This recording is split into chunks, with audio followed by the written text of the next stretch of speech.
नमस्कार, खास बुलेटिन में आपका स्वागत है और मैं हूं आपके साथ सुमन पाल। बुलेटिन की शुरुआत करते हैं बड़ी खबरों के साथ। सांसद खेल महोत्सव के उद्घाटन अवसर पर मुख्यमंत्री पुष्कर सिंह धामी हेमवती नंदन बहुगुणा खेल स्टेडियम पहुंचे, जहां उन्होंने विधिवत कार्यक्रम का शुभारंभ किया और इस मौके पर खेल प्रेमियों और कार्यकर्ताओं ने मुख्यमंत्री का जोरदार स्वागत किया। स्टेडियम में उत्साह और खेल भावना का माहौल देखने को मिला और सांसद खेल महोत्सव में कुमाऊं मंडल के कई जनपदों बागेश्वर, चंपावत, अल्मोड़ा और पिथौरागढ़ के जो टीमें हैं वहां पर प्रतिभाग भी कर रही हैं और प्रतिभागियों के तहत ही बॉक्सिंग, फुटबॉल और बैडमिंटन और क्रिकेट जैसे खेलों का भी आयोजन किया जा रहा है।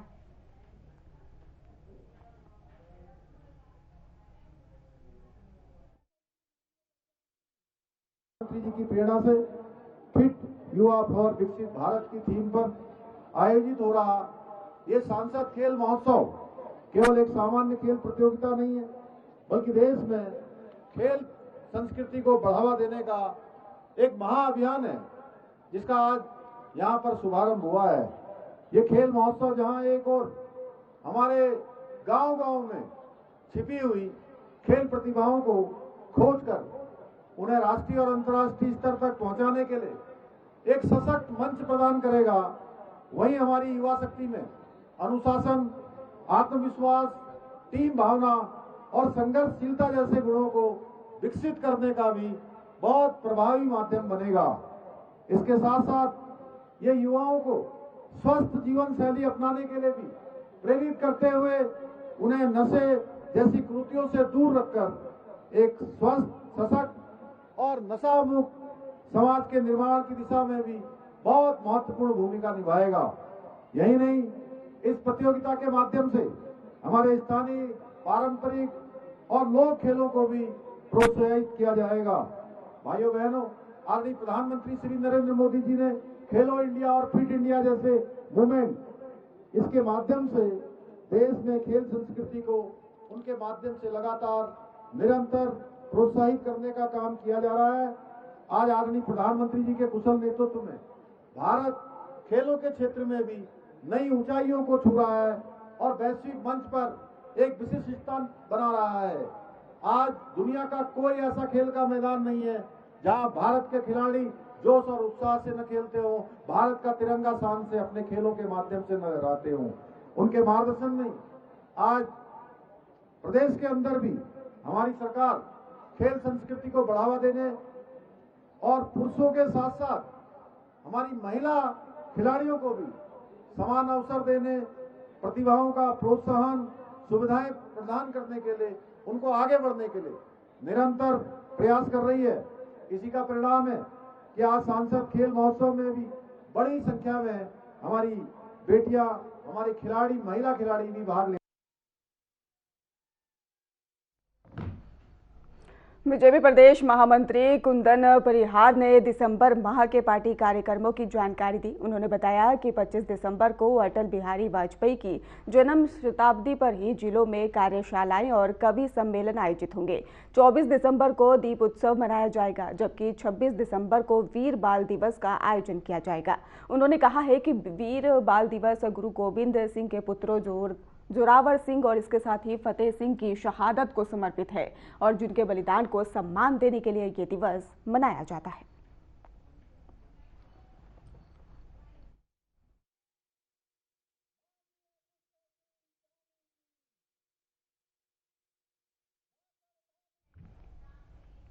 बांग्लादेश में हिंदू समुदाय पर हो रहे कथित अत्याचारों को लेकर हरिद्वार में कड़ा बयान भी सामने आया है, जहां पर महामंडलेश्वर स्वामी रूपेंद्र प्रकाश महाराज ने आरोप लगाया कि बांग्लादेश में ही सुनियोजित तरीके से हिंदुओं को निशाना बनाया जा रहा है। उन्होंने कहा है कि हिंदुओं की संपत्तियों पर कब्जे और उत्पीड़न की घटनाओं पर अंतर्राष्ट्रीय मानवाधिकार संगठनों की चुप्पी चिंताजनक है और हालात बेहद गंभीर बने हुए। देखिए, बांग्लादेश में सुनियोजित षड्यंत्र के तहत वहाँ के हिंदुओं को समाप्त करने का काम किया जा रहा है। ये भारत और पाकिस्तान के विभाजन से लेकर अभी तक लाखों हिंदुओं का कत्लेआम पहले पाकिस्तान में किया गया, फिर पाकिस्तान से ही अलग राज्य हुआ, बांग्लादेश राष्ट्र हुआ, उसमें हुआ, और अब जब से राज्य परिवर्तन हुआ है अभी तक लाखों हिंदुओं का कत्लेआम हुआ है, उनकी संपत्तियां छीनी गई है। इसमें कोई भी मानवाधिकार आयोग, इंटरनेशनल ह्यूमन राइट्स चलाने वाले संगठन क्यों नहीं बोल रहे?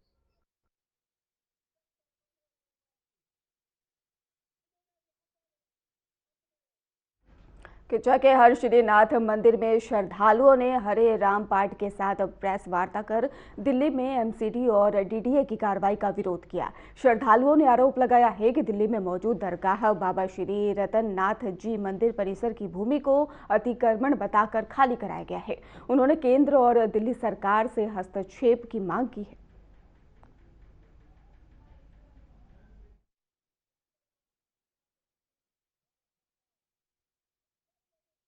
आप लोगों को बुलाने का मेन कारण यह है कि हमारे गुरु महाराज जी के स्थान दिल्ली में बीते 29/11 को दिन शनिवार का था और वहां पर डीडीए द्वारा और एमसीडी द्वारा एक बुलडोजर कार्रवाई करी गई। गुरु महाराज जी के स्थान के दोनों साइड में खाली जगह थी। यहाँ पर बड़े जब प्रोग्राम होते थे, आयोजन होते थे, तो एक तरफ लंगर का प्रोग्राम होता था और एक तरफ तुलसी वाटिका, एक बहुत अच्छी तुलसी वाटिका थी, वहाँ पर बहुत अच्छे अच्छे पुष्प लगे हुए हैं। उन्हीं पुष्पों से हमारे वहाँ भगवान जी का श्रृंगार होता था, वो डीडीए द्वारा तोड़ दिया गया। हम उस पे बहुत ज्यादा रोष व्याप्त करते हैं। आप लोगों को बुलाने का सिर्फ मेन कारण ये है।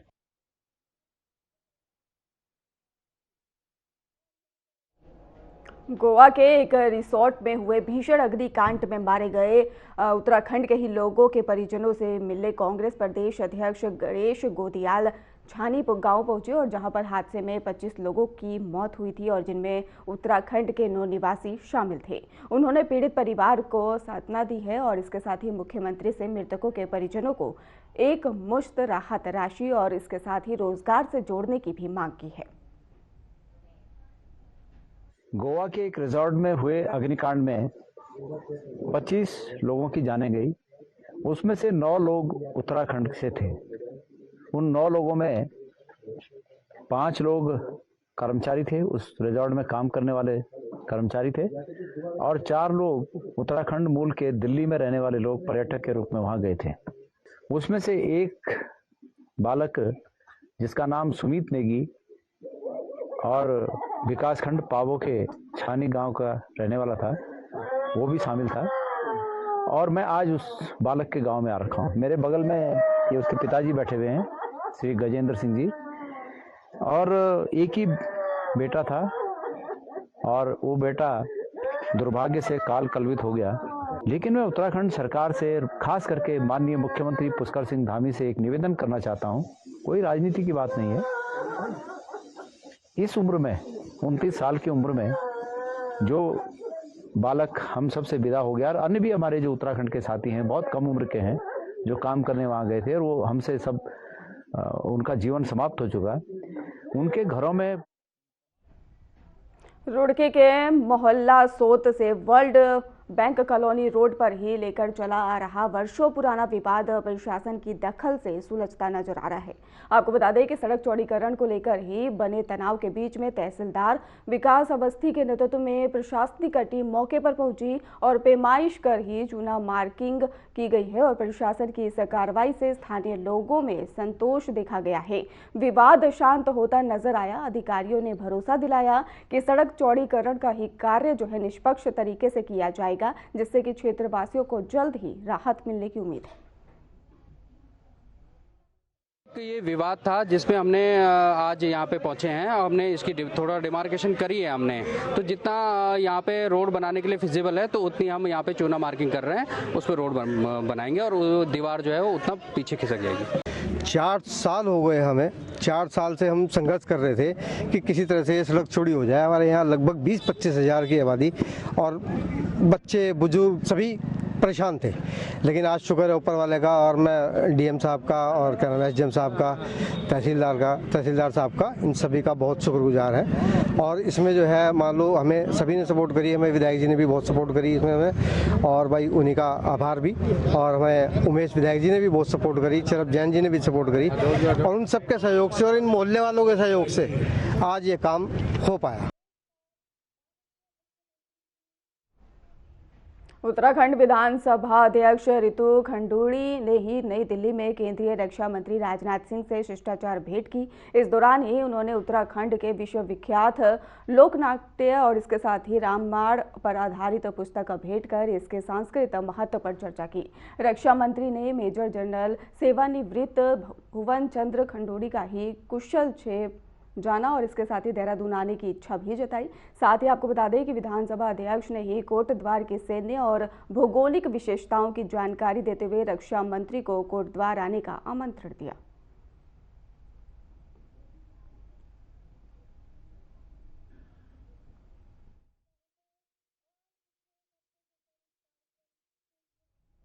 मसूरी के प्रसिद्ध अटल उद्यान पार्क में ही पूर्व प्रधानमंत्री और इसके साथ ही भारत रत्न अटल बिहारी वाजपेयी की प्रतिमा का ही लोकार्पण किया गया। कार्यक्रम में बीजेपी प्रदेश अध्यक्ष और राज्यसभा के सांसद महेंद्र भट्ट और मसूरी के ही बताते चले आपको कि विधायक और कैबिनेट मंत्री गणेश जोशी ने विधि विधान से प्रतिमा का ही अनावरण किया।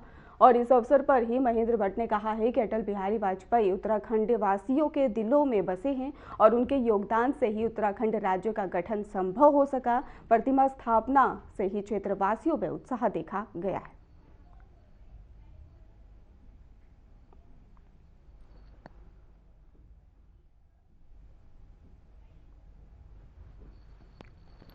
तो अटल बिहारी वाजपेयी की मूर्ति पर ही आपको बता दें कि मसूरी में अटल को ही सम्मान दिया गया है और इसके साथ ही अटल बिहारी वाजपेयी की मूर्ति पर माल्यार्पण भी किया गया। मसूरी में अटल स्मृति स्थापित की गई है जहां पर भारी संख्या में लोग मौजूद रहे हैं। मसूरी में अटल को सम्मान दिया गया है और अटल बिहारी वाजपेयी की मूर्ति पर ही माल्यार्पण भी किया गया है। भारी संख्या में लोगों की मौजूदगी रही है और अटल बिहारी वाजपेयी की मूर्ति को माल्यार्पण कर मसूरी में ही अटल स्मृति स्थापित। तो मसूरी से आपको खबर बता रहे हैं जहां पर मसूरी में अटल स्मृति स्थापित की गई है, जहां पर भारी संख्या में लोग मौजूद रहे। अटल बिहारी वाजपेयी की मूर्ति पर फूल भी रखे गए।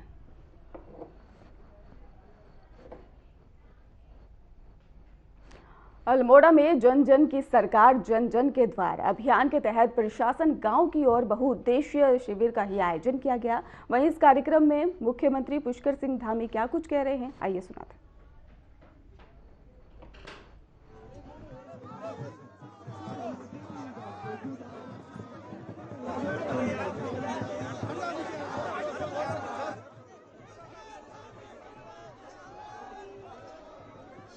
तो जन जन की सरकार जन जन का अभियान चलाया जा रहा है। प्रशासन गांव की ओर से बहुउद्देशीय शिविर का आयोजन किया गया और इसके साथ में भारी संख्या में ही यहां पर लोग मौजूद रहे। तो प्रशासन गांव की ओर से बहुउद्देशीय शिविर का आयोजन किया गया। कार्यक्रम में सीएम धामी भी मौजूद रहे और इसके साथ ही सीएम धामी लोगों से मिलते हुए भी नजर आए। कार्यक्रम में सीएम धामी मौजूद और आपको बता दें कि लोगों से मिलते हुए सीएम धामी तस्वीरों में साफ नजर आ रहे। तो जन जन की सरकार जन जन का अभियान के तहत ही कार्यक्रम का आयोजन किया गया और सीएम धामी यहां पर पहुंचे। इसके साथ ही लोगों से बातचीत करते हुए नजर आए। लोगों की कलाकृतियां भी देखते हुए साफ तौर पर नजर आए। प्रशासन गांव की ओर से बहुउद्देशीय शिविर का यह आयोजन किया गया था जहां पर सीएम धामी मौजूद। इसके साथ ही आपको बता दें कि सीएम धामी ने लोगों से बातचीत की है, उनकी समस्याओं को भी जाना है और इसके साथ ही जन जन का अभियान जो है उसके तहत कार्यक्रम का आयोजन किया गया था, जहां पर सीएम धामी मौजूद हैं। कार्यक्रम में सीएम धामी मौजूद और लोगों से, दुकानदारों से बात करते हुए साफ तौर पर सीएम धामी नजर आए। तो जन जन की सरकार, जन जन का अभियान चलाया जा रहा, जहां पे सीएम धामी मौजूद हैं, लोगों से बातचीत कर रहे हैं और इसके साथ ही आयोजन में शामिल होकर सीएम धामी आनंद लेते भी नजर आए। प्रशासन गांव की ओर से बहुउद्देशीय शिविर का आयोजन किया गया था,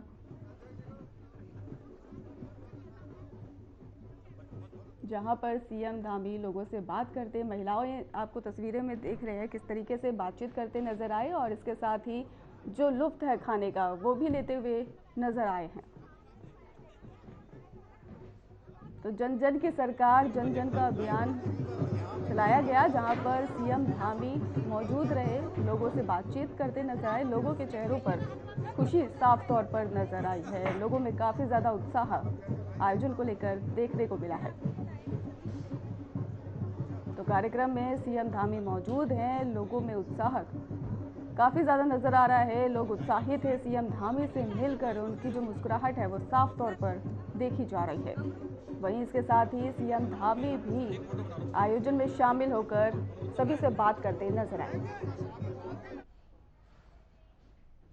सांसद खेल महोत्सव के उद्घाटन अवसर पर मुख्यमंत्री पुष्कर सिंह धामी हेमवती नंदन बहुगुणा खेल स्टेडियम पहुंचे, जहां पर उन्होंने विधिवत कार्यक्रम का शुभारंभ किया। इस मौके पर खेल प्रेमी और कार्यकर्ताओं ने मुख्यमंत्री का जोरदार स्वागत किया है। स्टेडियम में ही उत्साह और खेल भावना का माहौल देखने को मिला और इसके साथ ही सांसद खेल महोत्सव में कुमाऊं मंडल के कई जनपदों बागेश्वर, चंपावत और अल्मोड़ा और पिथौरागढ़ के ही टीमें प्रतिभाग कर रही हैं और इसके साथ ही प्रतियोगिताओं के तहत ही बॉक्सिंग, फुटबॉल, बैडमिंटन और क्रिकेट जैसे खेलों का आयोजन भी किया जा रहा है।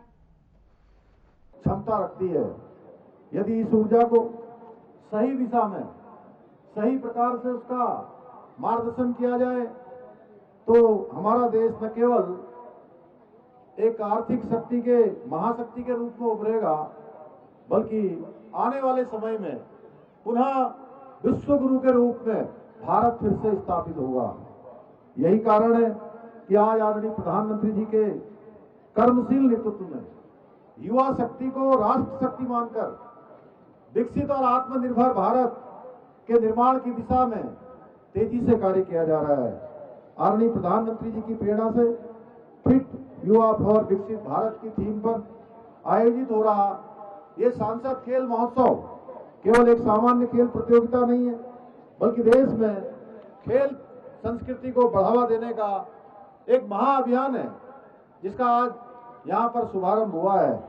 ये खेल महोत्सव जहाँ एक और हमारे गांव-गांव में छिपी हुई खेल प्रतिभाओं को खोजकर उन्हें राष्ट्रीय और अंतर्राष्ट्रीय स्तर तक पहुंचाने के लिए एक सशक्त मंच प्रदान करेगा, वहीं हमारी युवा शक्ति में अनुशासन, आत्मविश्वास, टीम भावना और संघर्षशीलता जैसे गुणों को विकसित करने का भी बहुत प्रभावी माध्यम बनेगा।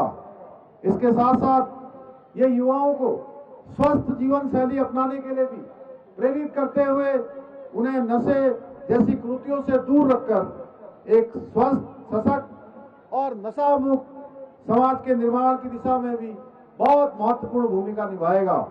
यही नहीं, इस प्रतियोगिता के माध्यम से हमारे स्थानीय पारंपरिक और लोक खेलों को भी प्रोत्साहित किया जाएगा।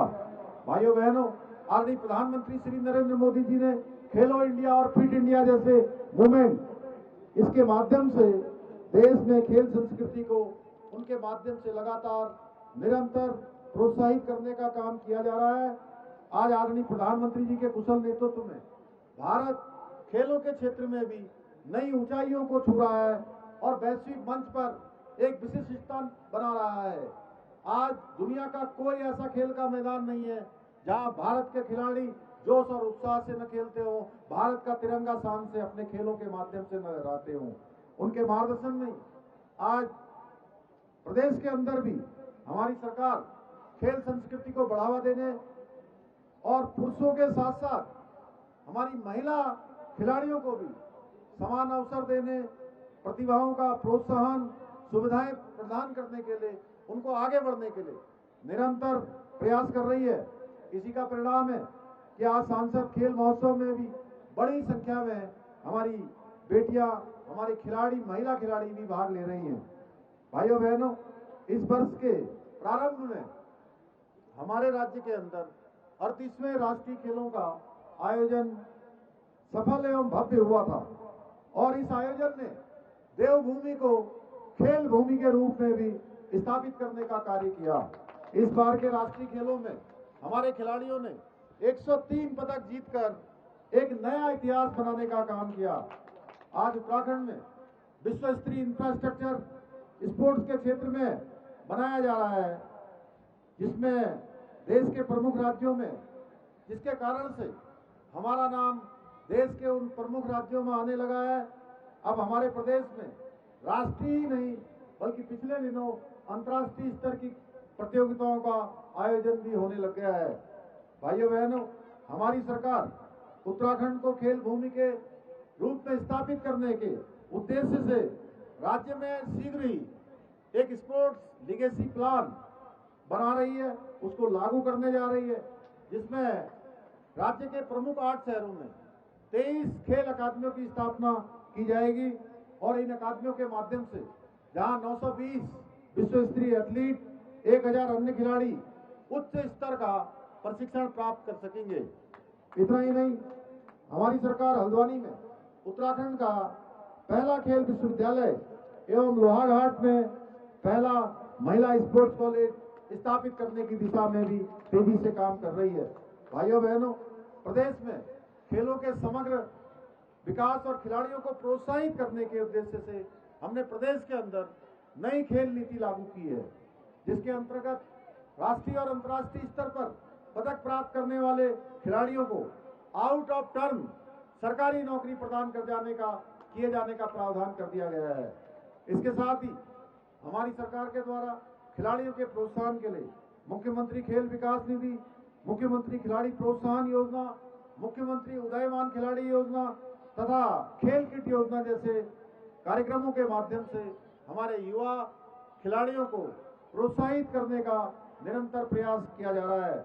यही नहीं, हम उत्तराखंड खेल रत्न पुरस्कार, हिमालय खेल रत्न पुरस्कार प्रदान कर खिलाड़ियों की योग्यता को सम्मानित करने का काम भी कर रहे हैं। इसके अतिरिक्त राज्य की राजकीय सेवाओं में खिलाड़ियों के लिए 4% का खेल कोटा पुनः प्रारंभ कर दिया गया है, जिससे हमारे खिलाड़ियों के परिश्रम और उत्कृष्टता को उचित अवसर और सम्मान दोनों ही मिल सके। हाल ही में हमने राष्ट्रीय खेल दिवस के अवसर पर राज्य के उत्कृष्ट खिलाड़ियों को 50-50 लाख रुपए की सम्मान राशि से भी पुरस्कृत किया है। भाइयों बहनों, हमारी सरकार अल्मोड़ा के समग्र विकास के लिए पर्यटन, रोजगार और कनेक्टिविटी को बेहतर बनाने के लिए कई महत्वपूर्ण योजनाओं पर कार्य कर रही है। हमने फिलहाल खास बुलेटिन में बस इतना ही। आगे की खबरों के लिए आप देखते रहिए हमारा चैनल। धन्यवाद।